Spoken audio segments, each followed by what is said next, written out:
मंगलाचरण आप सभी की स्क्रीन पर आ रहा है। आप और हम सभी मिलकर के मंगलाचरण करेंगे।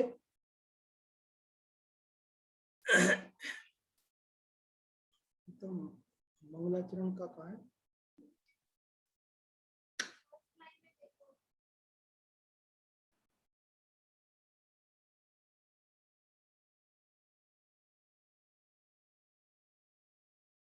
आज से लगभग 1300 वर्ष पूर्व आचार्य गुणभद्र देव द्वारा संस्कृत भाषा में इस ग्रंथ की रचना हुई। 270 श्लोक हैं इसके अंदर और 140 श्लोक इसके हम पढ़ चुके हैं।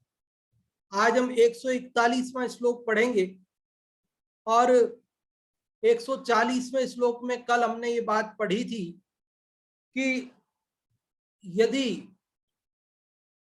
कोई बहुत गुणवान होने पर भी थोड़ा सा भी दोष उसके अंदर हो तो वह उचित नहीं है।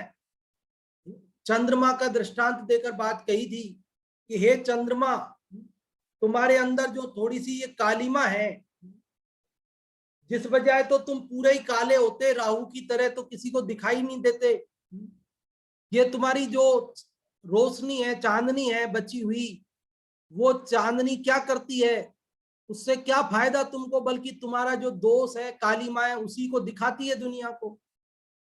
तो ऐसे ही यहां पर बता रहे हैं कि जो मुनि धर्म अंगीकार करते हैं वे बहुत उत्कृष्ट होते हैं, लेकिन यदि उनके जीवन में थोड़ा सा भी दोष हो तो वह दोष मुनि धर्म को लज्जित करता है। यह बात कहते हुए उन्होंने कहा कि यदि तुम्हें दोष युक्त ही होना था तो तुम्हें गृहस्थ होना था, मुनि धर्म अंगीकार नहीं करना था। यह बात कही। यहां पर कई लोग ये कहते हैं कि साहब हमें दोषों को देखना ही नहीं चाहिए किसी के।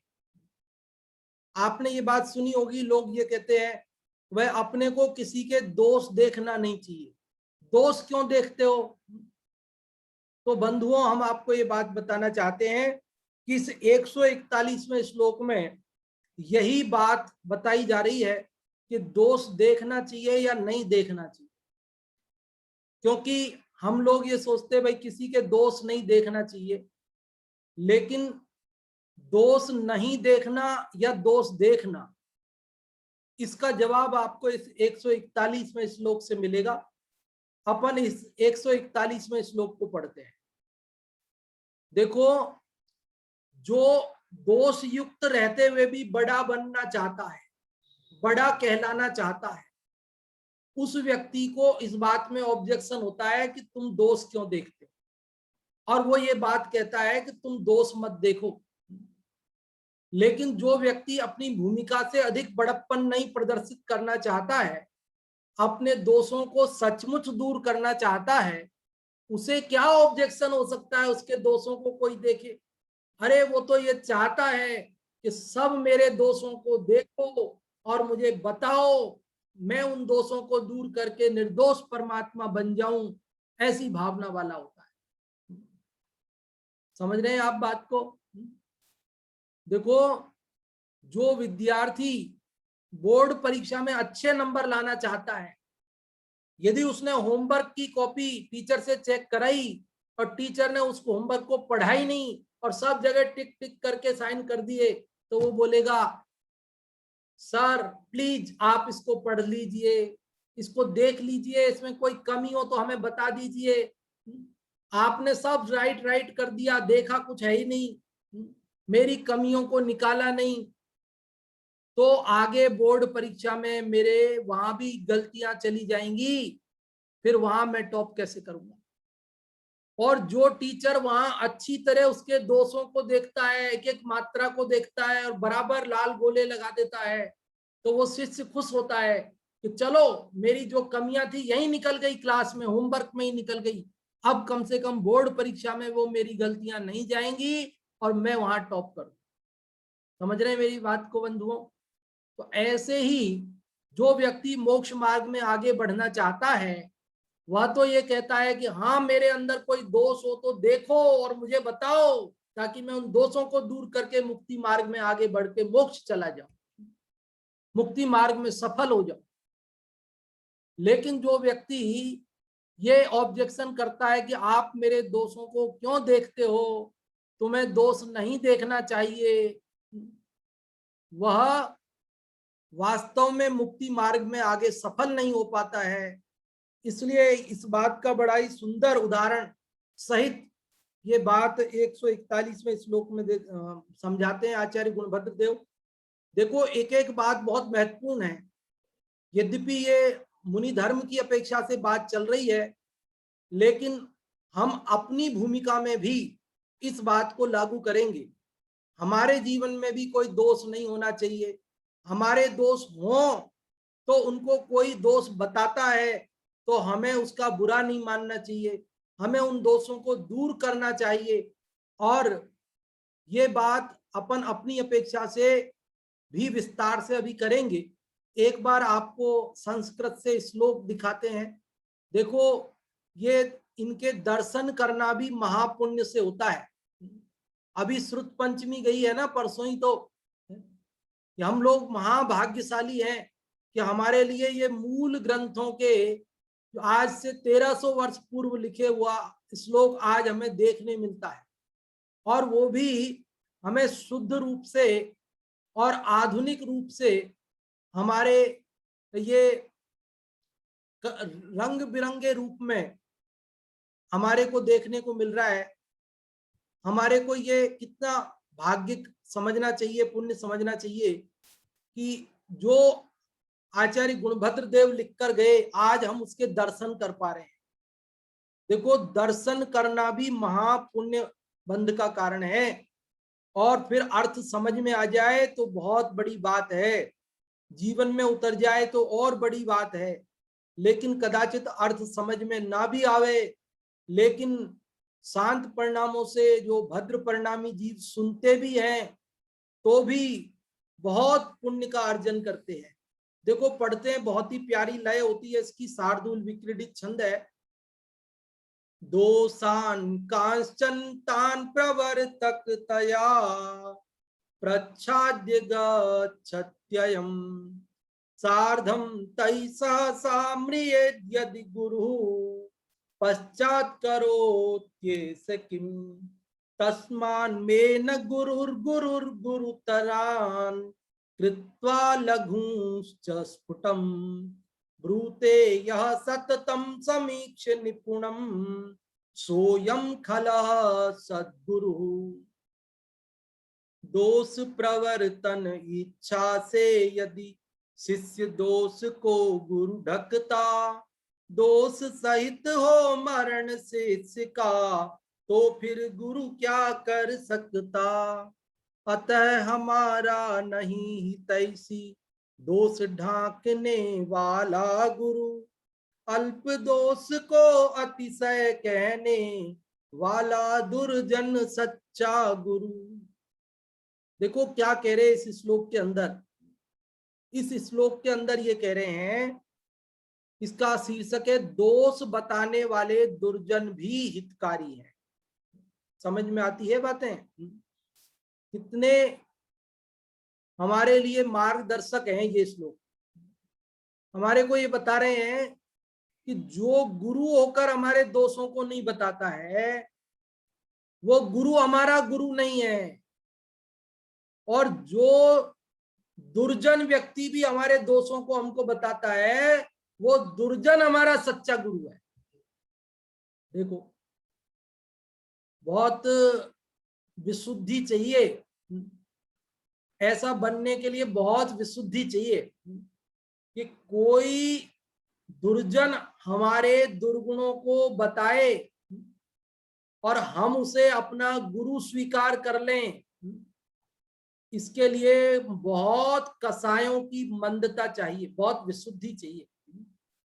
हम तो यदि हमारा गुरु भी होवे और वो भी हमारा दोष बतावे तो हम उसको गुरु नहीं माने।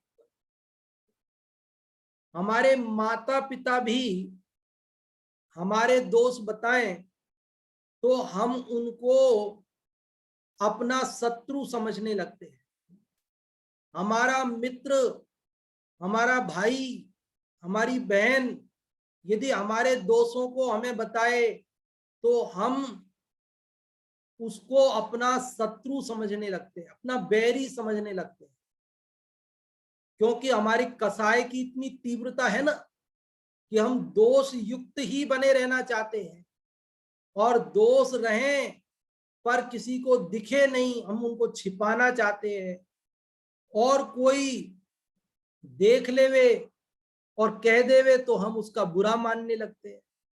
देखो क्या कह रहे हैं यहाँ पर, दोषान, दोषों को, कांचन, किन्हीं दोषों को, तान, उनको, प्रवर्तकतया, प्रवर्तन की इच्छा से, प्रच्छाद्य, ढककर, गच्छति, चलता है, अयम, यह जो व्यक्ति, जो गुरु शिष्य के कुछ दोषों को प्रवर्तन की इच्छा से ढककर चलता है। प्रवर्तन की इच्छा मतलब मेरे संघ का प्रवर्तन हो, मेरे शिष्यों की वृद्धि हो।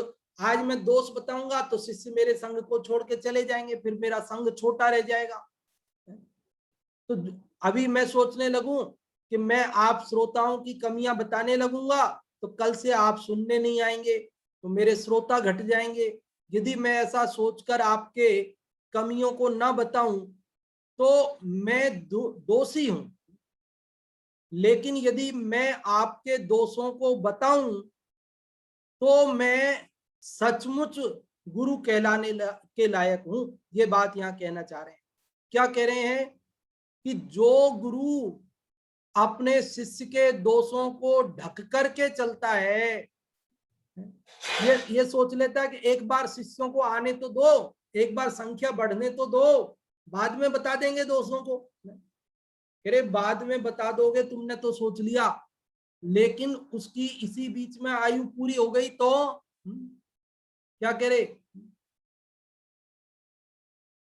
सार्धम तई सहसा म्रियेत यदि, सार्धम मतलब साथ में, तई उनके, उनके मतलब दुर्गुणों के, सहसा अचानक, म्रियेत मर जाए, यदि, यदि शिष्य का मरण हो जाए उन दोषों के साथ, तो गुरु पश्चात करोति एस किम, कि गुरु पश्चात बाद में करोति करता है, एस इसका, शिष्य का, किम क्या करता है, क्या कर सकता है। अब शिष्य का मरण हो गया, अब वो तो दोष युक्ति मर गया, अब गुरु क्या करेगा, बाद में कब सुधारेगा, अगले जन्म में। तस्मात में न गुरुर गुरु, तस्मात इसलिए, में मतलब मेरा, न गुरु गुरु, जो मेरा गुरु है वो गुरु नहीं है सच्चा। यदि मेरा गुरु मेरे दोषों को नहीं बताता है तो वो मेरा सच्चा गुरु नहीं है। फिर कौन है भैया तेरा सच्चा गुरु, तो कहते गुरुतरान कृत्वा, गुरुतरवान मतलब बड़े बड़े करके, गुरुतरान मतलब बड़े, कृत्वा करके, लघुंस छोटे छोटे दोषों को भी बड़े बड़े करके, स्फुटम ब्रूते स्पष्ट रूप से बोलता है, कहता है, यह जो सततम निरंतर समीक्ष देखकर निपुणम अच्छी तरह, सो अयम खला सदगुरु, वह यह दुष्ट व्यक्ति मेरा सदगुरु है, सच्चा गुरु है। समझ में आया क्या? अभी एक बार फिर से संक्षेप में बताता हूं। देखो क्या कह रहे हैं इसके अंदर, ये कह रहे हैं कि कोई गुरु यदि अपने शिष्य समुदाय को, कि भाई शिष्य नाराज नहीं हो, हमारा शिष्य समुदाय बढ़ता जाए इत्यादि किसी भी भावना से वह शिष्य के दोषों को नहीं बताता है, और शिष्य का दोषों के रहते हुए मरण हो जाए, तो कह रहे गुरु शिष्य का बाद में सुधार कैसे करेगा, वो तो शिष्य का तो अहित हो ही गया ना। इसलिए कह रहे हैं ऐसा गुरु सच्चा गुरु नहीं है जो शिष्य के दोषों को नहीं बताए, बल्कि जो शिष्य के दोषों को भली भांति देखकर और छोटे दोषों को भी बढ़ा चढ़ाकर कहता है, वही सच्चा गुरु है। आप में से जो भी इसका अर्थ बताना चाहते हैं वे लोग रेज हैंड कर सकते हैं, और हम आप लोग जो रेज हैंड करेंगे उन्हीं में से किसी को अवसर देंगे बताने का। और सबसे पहले अवसर दे रहे हैं आशा जी आपको। आशा जी आप बताएं।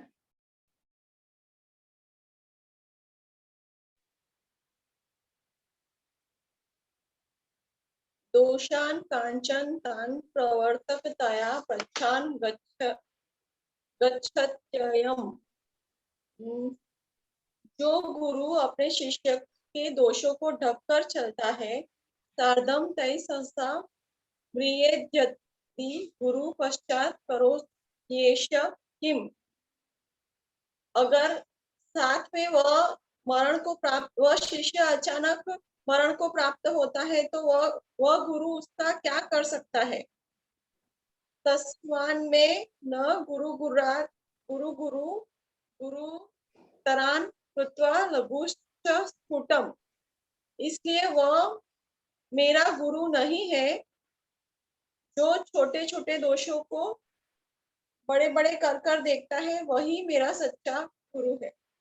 बहुत अच्छा आशा जी आपने बताया इसका अर्थ। और मुन्नी जी आपका भी रेज हैंड हुआ है, हम आपको भी अनम्यूट कर रहे हैं। मुन्नी जी आप बताएं। जय जिनेंद्र। दोष प्रवर्तक इच्छा से यदि शिष्य दोष को गुरु ढकता, दोष सहित हो मरण शिष्य का, तो फिर गुरु क्या कर सकता। अतः हमारा नहीं देश दोष ढाकने वाला गुरु, अल्प दोष को अतिशय करने वाला दुर्जन सच्चे गुरु। इस श्लोक में ये बताया है कि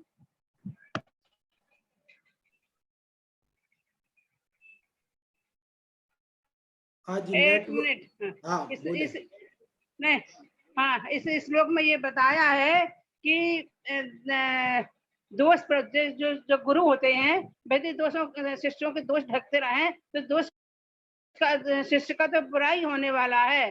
दोष प्रवर्तन इच्छा से यदि शिष्य के दोष नहीं बताएंगे तो गुरु ढकता रहेगा दोषों को, तो उसका बुराई होने वाला है। दोष सहित जो मरण शिष्य को, तो फिर क्या गुरु यदि दोष नहीं बताए, वो सोचेगा कल बता देंगे। यदि वो मर गया, शिष्य मर गया, तो गुरु फिर क्या कर सकता है उसमें, उसका तो भाव खराब हो ही गया। अतः हमारा नहीं हितैषी दोष ढाकने वाला, हमारा जो दोष हमारे दोष ढकता है वो गुरु हमारा हितैषी नहीं है। अल्प दोष, और जो अल्प दोषों को भी बड़ा दोष करके बताए वही हमारा सच्चा गुरु है, दुर्जन नहीं सच्चा गुरु है। ऐसे कि दोष ढकन कैसे कहिए था जी, यदि जो दुश्मन जो दोष है अपन में और अपने पता नहीं चलेगा तो अपन कैसे उन दोषों को दूर करेंगे। इसलिए इसमें ये बताया गया है कि दोषों को प्रकट करना चाहिए, वो गुरु हमारा सच्चा गुरु है। हाँ जी, बहुत अच्छा मुन्नी जी आपने बताया, बहुत बहुत धन्यवाद आपके लिए। और अब आप लोगों में से जो भी इसका पाठ करना चाहते हैं संस्कृत या हिंदी से, वे लोग रेज हैंड कर सकते हैं। और अभी जिन लोगों के रेज हैंड हुए हैं उनमें से अभी हम पहले अनम्यूट करते हैं एक एक करके। सुमित जी आप करें पाठ।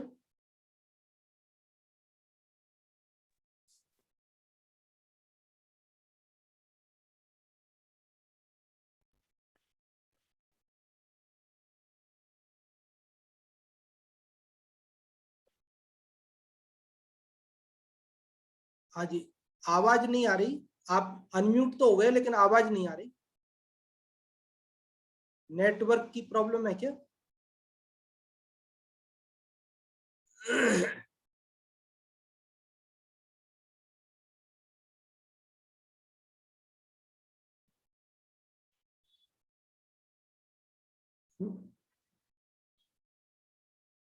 आपकी आवाज नहीं आ रही है। चलो और किसी को सुनते हैं पहले, और अभी अनम्यूट करते हैं पहले हुकुमचंद जी जैन साहब आपको। हुकुमचंद जी साहब आप करें पाठ। आवाज आ रही है मेरी? हाँ जी आ रही है साहब। ओके, मैं हिंदी वाला पढ़ता हूं मैं। हाँ जी पढ़ें। दोष प्रवर्तन इच्छा से यदि शिष्य दोष को गुरु ढकता, दोष सहित हो मरण शिष्य का, तो फिर गुरु क्या कर सकता। अतः हमारा नहीं हितैषी दोष ढांकने वाला गुरु, अल्प दोष को अतिशय कहने वाला दुर्जन सच्चा गुरु। जय जिनेन्द्र। बहुत अच्छा आपने पाठ किया हुकुमचंद जी साहब, बहुत बहुत आभार आपका। और अभी संस्कृत वाले का जो लोग पाठ करना चाहते हैं केवल वे ही लोग रेज हैंड रखें। हम संस्कृत वाले का पढ़ने के लिए आपको बोलेंगे और संस्कृत वाले का पढ़ने के लिए हम अनम्यूट कर रहे हैं श्रद्धा जी आपको। श्रद्धा जी आप करें पाठ।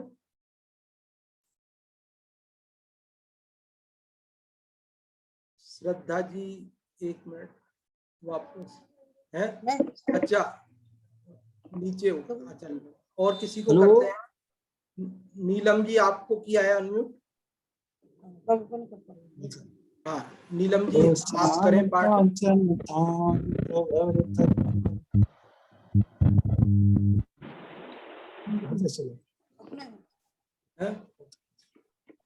हाँ जी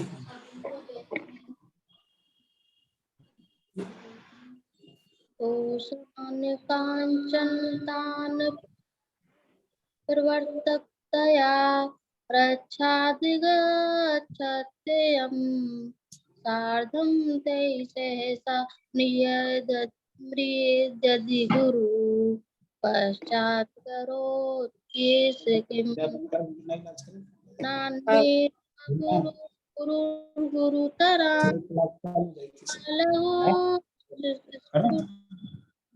रूपे यह सततं समीक्ष्य निपुणं सोयम सद्गुरु।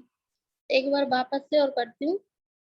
दोष संतान प्रवर्तकतया प्रच्छादिगच्छत्ययम् सार्धं तै सहसा म्रियेद्यदि गुरु पश्चात् करोत्येष किम् तस्मान्मे न गुरुतरान् कृत्वा लघुस्फुटम् ब्रूते सततं समीक्ष्य निपुणम् सोऽयं कलय सद्गुरु। बहुत अच्छा पाठ किया आपने नीलम जी, बहुत बहुत धन्यवाद आपके लिए। और हर्षा जी जैन खनिया दाना आपका लेजेंड है, आपको अनम्यूट करते हैं। आप कुछ पूछना चाहते हैं, बताना चाहते हैं? हाँ जी पढ़ के सुनावा है। हाँ जी सुनाए। जय जय जय जिनेन्द्र। दीशान काश्चन प्रवर्तिकतया प्रच्छादिगच्छत्ययं साधं ते सहसा प्रियेद्यदि गुरु पश्चात् करोते किम्। इसकी लय मैं बताता हूँ आपको। एक बार मैं पढ़ता हूँ, देखो आप फिर पढ़ना तो और अच्छा हो जाएगा। मैं पढ़ता हूँ थोड़ा। दोषान् कांश्चन तान् प्रवर्तकतया प्रच्छाद्यगच्छत्ययम् सार्धं तैः सहसा म्रियेद्यदि गुरुः पश्चात् करोत्येष किम्। अब पढ़े, अब पढ़िए। अब अच्छा आप म्यूट हो गए वापस, मैं अनम्यूट करता हूँ। हाँ जी अनम्यूट कर दिया है, अब करें, कोशिश करें। हाँ जी कौन सी लाई थी? दोषान का मंगलाष्टक वाली ही लय है, मंगलाष्टक हरे वाली। संतो भगवंत इंद्र महता सिद्धार्थ सिद्धि दोषान काश्चन प्रांत प्रवर्तकतया प्रच्छादिगच्छत्ययम् साधयिते सहसा म्रियेद्यदि गुरु पश्चात् करोते किम्। तस्मान् मे न गुरुतरान् कृत्वा लघुचन्निष्कुटं वृत्तिया सततं समीक्ष्य निपुणं सोऽयं खला सद्गुरु। चलो बहुत अच्छा आपने पढ़ा, बहुत बहुत धन्यवाद आपके लिए। और देखिए इसके अंदर क्या बात बताई गई है उसको अपन समझते हैं और अच्छे से थोड़ा सा। देखो यहाँ ये बात बता रहे हैं, कई लोग ये कहते हैं कि साहब आप तो दुर्गुण मत देखो, आप तो गुण गुणों को देखो, गुणों गुणों को देखो, दोषों को क्यों देखते हो। तो यहाँ ये कह रहे हैं कि भैया जिसे दोषों को दूर करना है और जिसे आगे बढ़ना है वह कभी भी ये बात नहीं कहता कि आप दोषों को मत देखो। आप दोषों को मत देखो ये बात तो वही व्यक्ति कहता है कि जो अपने को बड़ा बताना चाहता है दोषों के साथ में। आभास जी जैन, आपका रेज हैंड है, आपको अनम्यूट किया, आप कुछ कहना चाहते हैं? आभास जी जैन। क्या भैया जी, हम अभी जुड़े हैं क्लास में। क्या कह रहे हैं भैया? आभास जी बोले, समझ में नहीं आई बात, फिर से बोलिए। हाँ जी, आभास भैया कुछ कहना चाह रहे हैं तो हम समझ नहीं पाए आपकी बात को, है? अनम्यूट है, म्यूट हो गए वापस। आज वापस रेज हैंड किया ना। आभास जी आपको अनम्यूट किया है, आप कुछ कहना चाहते हैं? भैया जी हम अभी जुड़े हैं क्लास में। हाँ कोई बात नहीं, कोई बात नहीं, आप अभी जुड़े हैं क्लास में, अच्छी बात है, बहुत अच्छी बात है।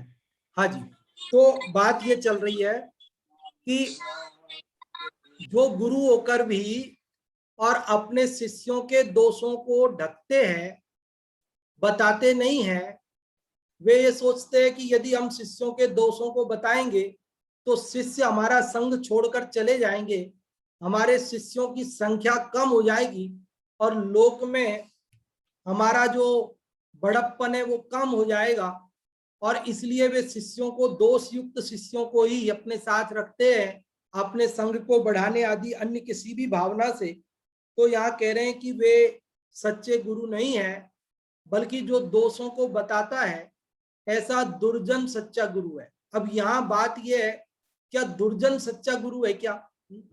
कि दुर्जन तो सच्चा गुरु नहीं है, लेकिन ये बताना चाहते हैं कि जो दोषों को छिपाता है वह गुरु दुर्जन से भी बुरा है, ये बात बताना चाहते हैं। और जो दोषों को बताता है शिष्य के, वह गुरु ही सच्चा गुरु है, ये बात बताना चाहते हैं।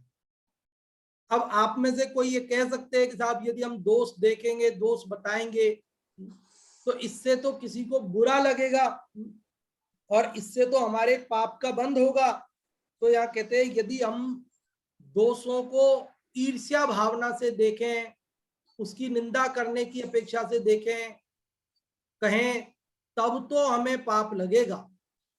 लेकिन यदि हम करुणा भाव से दोषों को दूर करने की भावना से यदि कहते हैं, देखते हैं, तो उसमें हमें दोष नहीं लगता है, पाप नहीं लगता है और सामने वाले को भी बुरा नहीं लगता है। यदि हम सचमुच उसके दोषों को दूर करने की भावना से करुणा भाव पूर्वक देखकर बताते हैं, उसे नीचा दिखाने की अपेक्षा से नहीं बल्कि इसके दोषों को दूर करने की अपेक्षा से बताते हैं, तो अवश्य ही वह उसको स्वीकार करता है और उन दोषों को दूर करने की भावना करता है। इसलिए हमें ये कभी भी नहीं सोचना चाहिए कि हम किसी के दोषों को बताएंगे तो वो बुरा मानेगा, बल्कि बुरा मानने का कारण दूसरा होता है कि हम क्या करते हैं कि सबके सामने बताते हैं।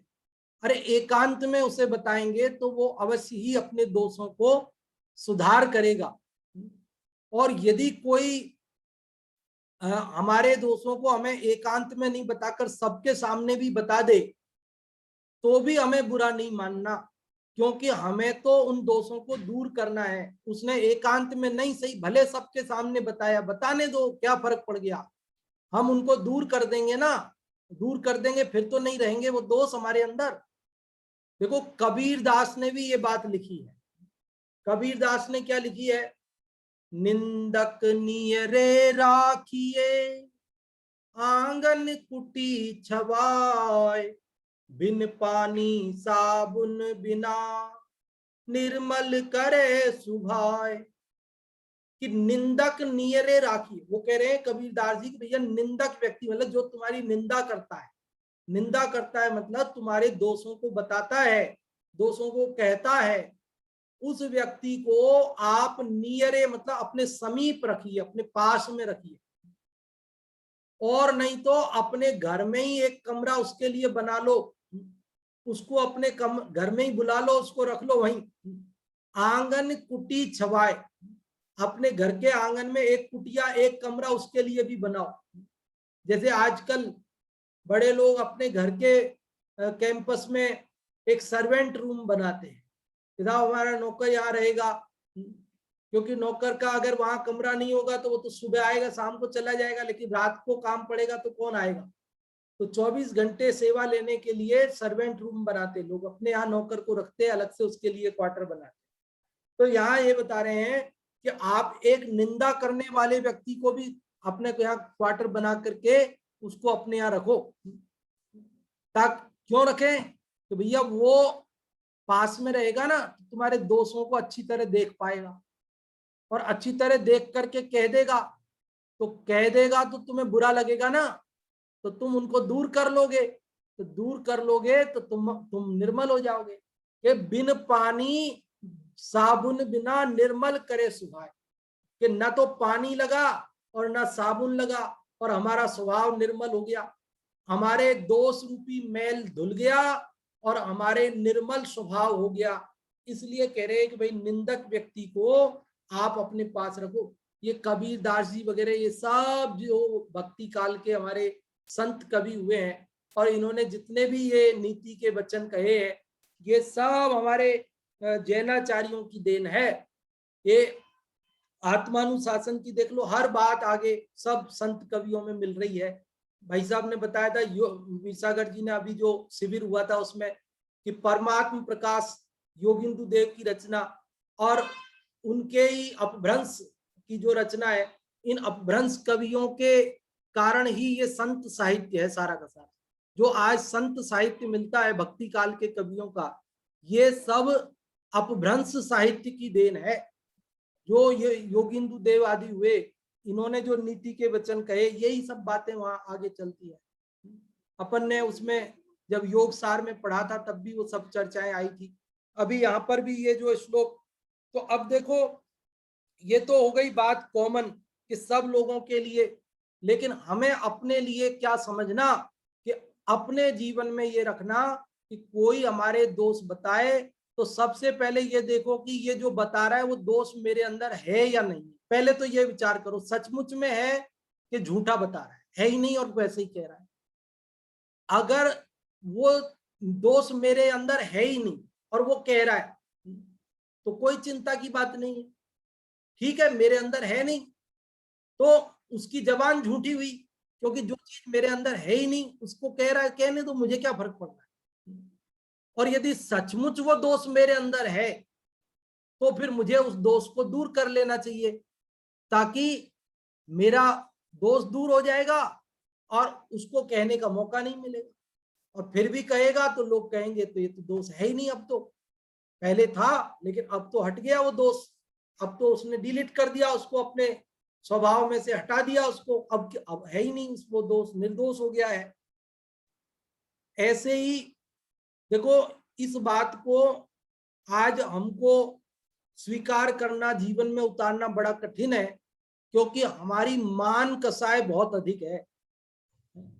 श्रीमद् राजचंद्र ने कहा कि मनुष्यों में यदि मान नहीं होता तो यही मोक्ष होता। यहाँ ऊंची ऊंची जिनवाणी की अच्छी अच्छी बातें भी कोई सुनाए, लेकिन बीच में जरा सा कोई हमें टोक देवे, जरा सा कुछ कह देवे तो हम बुरा मान जाते हैं, कल से नहीं सुनेंगे।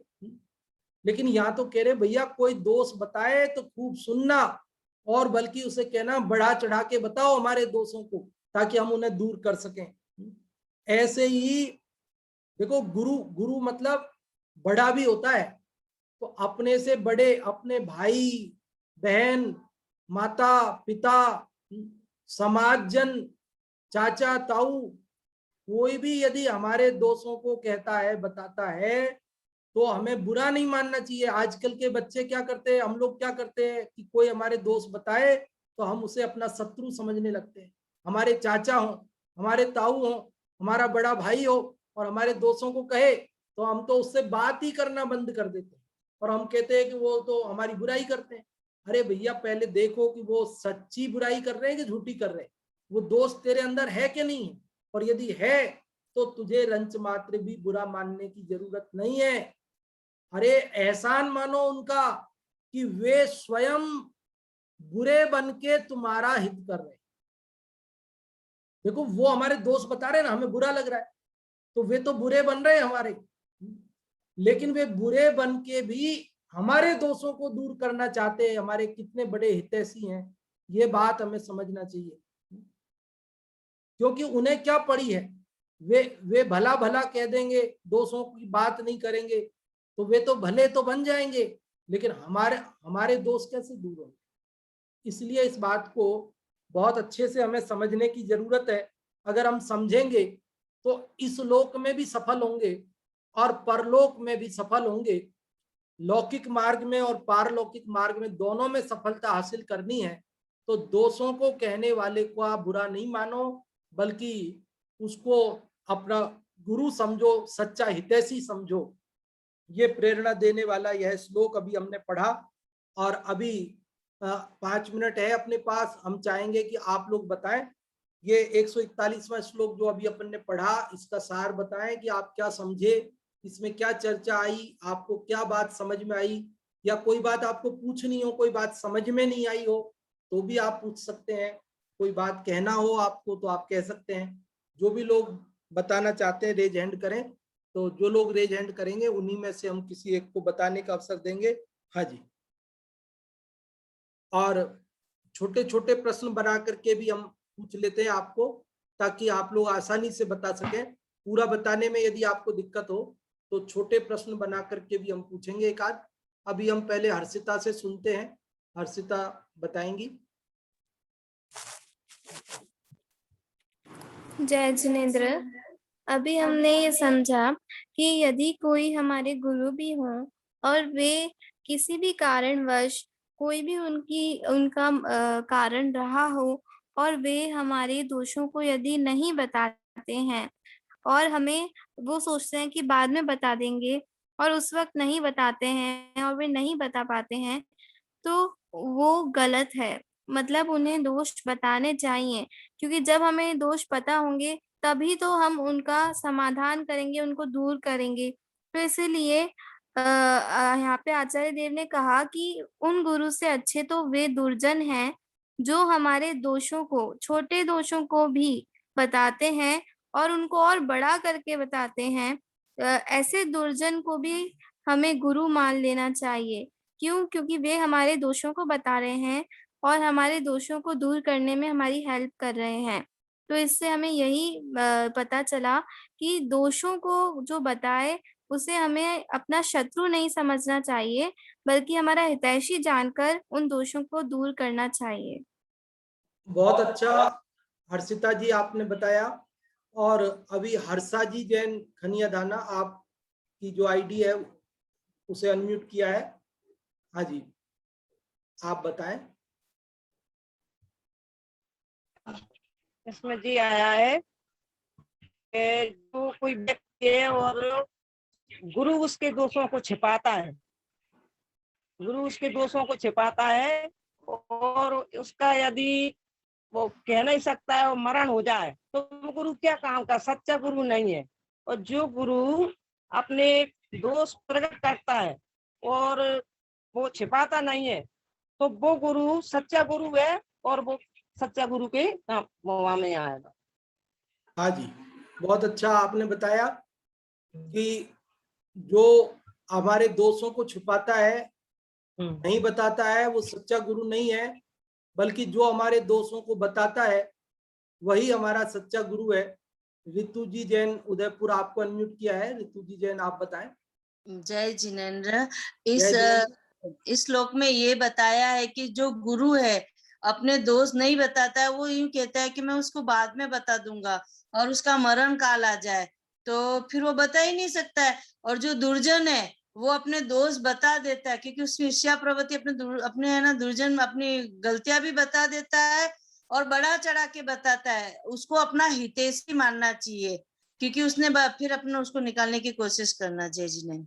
हाँ जी, बहुत अच्छा आपने बताया, बहुत बहुत धन्यवाद आपके लिए। और अब अपन आमंत्रित करते हैं दूसरी कक्षा के लिए पंडित जी साहब को, क्योंकि आज गुरुवार है और इसके बाद ज्ञानपति कार्यक्रम भी होना है। तो अगली जो आधा घंटे की क्लास होनी है आज नाटक समय सार जी की, तो उसके लिए आमंत्रित करते हैं पंडित जी जय कुमार जी साहब कोटा को। पंडित जी साहब पधारें। बहुत बहुत धन्यवाद।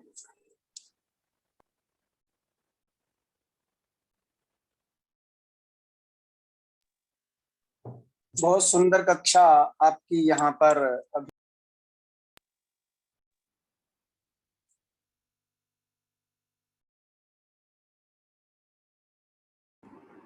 मेरी आवाज आ रही है? हाँ भाई साहब, 2 बार म्यूट हो गए वापस आप, अभी आ रही है। चलिए बिना विलंब किए अपन नाटक समय सार जी की कक्षा प्रारंभ करते हैं।